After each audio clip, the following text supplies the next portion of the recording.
Shabbat Shalom. Today is my last day in Haifa.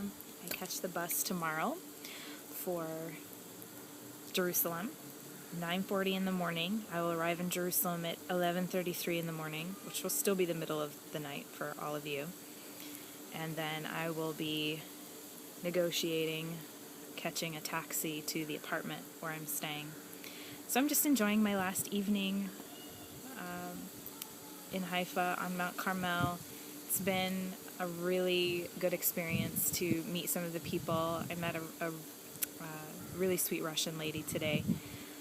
We connected. We both have a heart for dance, and so we talked a lot about that and watched videos and things like that. So that was really cool to see her. And other than that, just trying to enjoy it. Got to pack tonight, and it's bittersweet.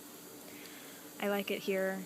It's peaceful, it's quiet. Jerusalem's a bit more of a rat race.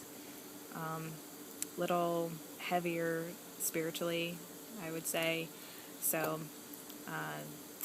it's going to be interesting next couple of months as I'm in Jerusalem, but I'm excited.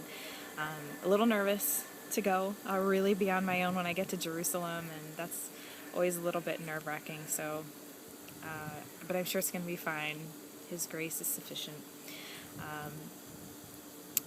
Did a lot this week.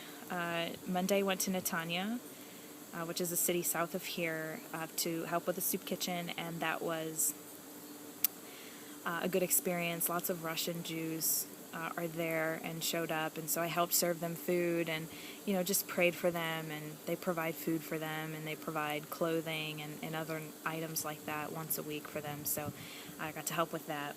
I went to the Sisters of Charity Children's Home on Tuesday with Carol, and just got to spend time with these kids who have some disabilities, physically, mentally.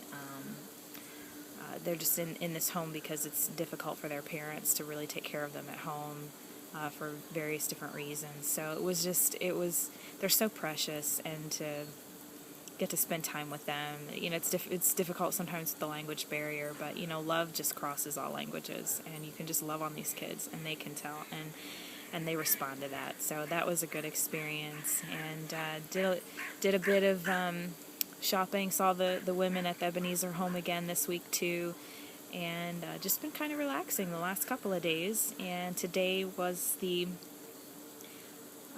picnic today at the K lot after the Shabbat service, so that was really good, just to fellowship with the believers. And I've really enjoyed the services at the K lot, seeing the dancing and using the banners during the worship, and it's just different here when you see it, whereas in the United States I would see it and it would look maybe a little corny, whereas here it's not that way. It's part of their culture, and it's just so authentic.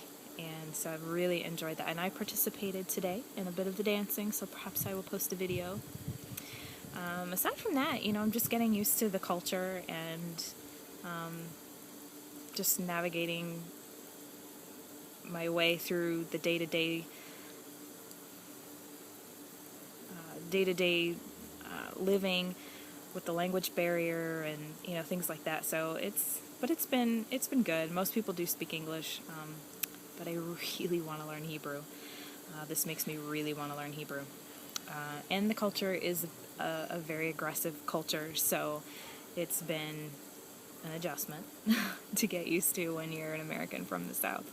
But I still love the people, and still praying for the right connections so that I can move here. That's kind of it. I'll blog again when I get to Jerusalem.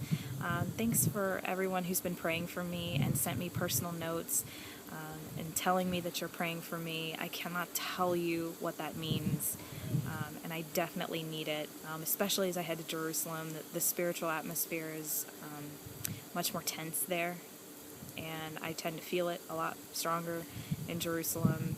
So that is going to be an adjustment.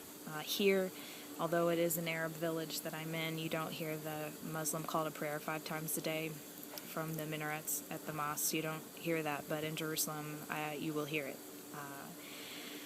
I will hear it. So it's just a different spiritual dynamic there. And sorry, I keep looking that way because there is a sprinkler. And it's not moving, but for some reason I feel like it's moving, and I think that I'm going to get wet. And it's just not true, but there you have it. But yes, thank you for your prayers and the financial support for those of you who've donated finances. That's been a huge blessing. Things are a bit more expensive here than I was told. So my expenses are a little higher than I had anticipated, but God is providing, and I'm really enjoying it. I can't believe I've already been here for 3 weeks, so 2 more months.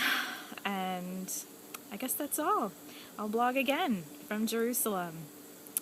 Until then, Shabbat Shalom.